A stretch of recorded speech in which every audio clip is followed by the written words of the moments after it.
Writing letters or speaking directly to the owners can help. Sometimes owners don't just want to sell to an investor. Sometimes owners want to sell to someone who would turn it into a home. That is true, Shark Bite, but let me say this. As a buyer, we're looking at it and we're saying, man, like, why would a seller not choose our offer? We are a first-time buyer. We're starting a family. We need a home. Why would they not choose our offer? It's because they want the highest net. I know that sucks. It may seem greedy, but you got to kind of put yourself in the seller's shoes. Would you prefer a highest net that may be a higher guarantee, such as maybe 50,000 over asking or 10,000 over asking? I can't answer that for every seller, but that's what they're going through. When they're receiving over 20 offers, it's very hard to get really personal with each buyer because you can't. Because you're choosing one out of 20 and you're telling the 19 other buyers saying, sorry, I chose somebody else. That sucks. As a seller, can you imagine how that feels? A lot of buyers are saying, man, why are these investors bidding on our home in our area? It's hard to say, because then if you were the seller, you would most likely be choosing that investor's offer too, because they're paying cash.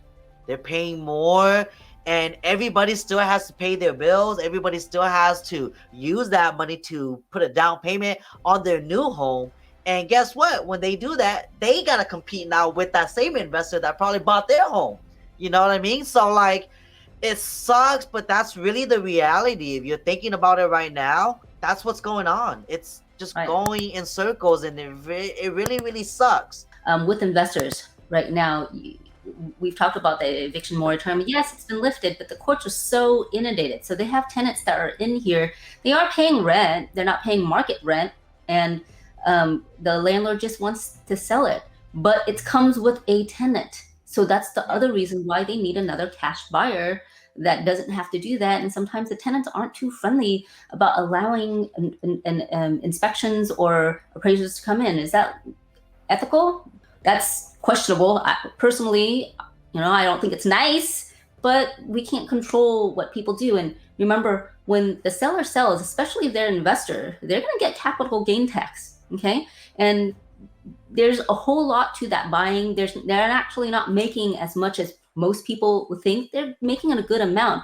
But when they sell, they're also trying to move that money elsewhere. They're either going to try to do a 1031 exchange, move it somewhere else so they don't get so much taxed. Okay. So they actually need as much as they can. And the other thing is too, if they're not an investor and they're buying up, they also, not only are they a seller, but they're also a buyer too. So if, let's just say for instance, they have to bid 25, 50,000 in the Bay Area, 200, 300,000, bidding up is normal. It's a crazy number for sure for us, but in the Bay Area, that's absolutely normal, which means they need every single dollar to put in there. And when you do jumbo loans, which is majority of the loans in the Bay Area, and it's coming to us too, okay?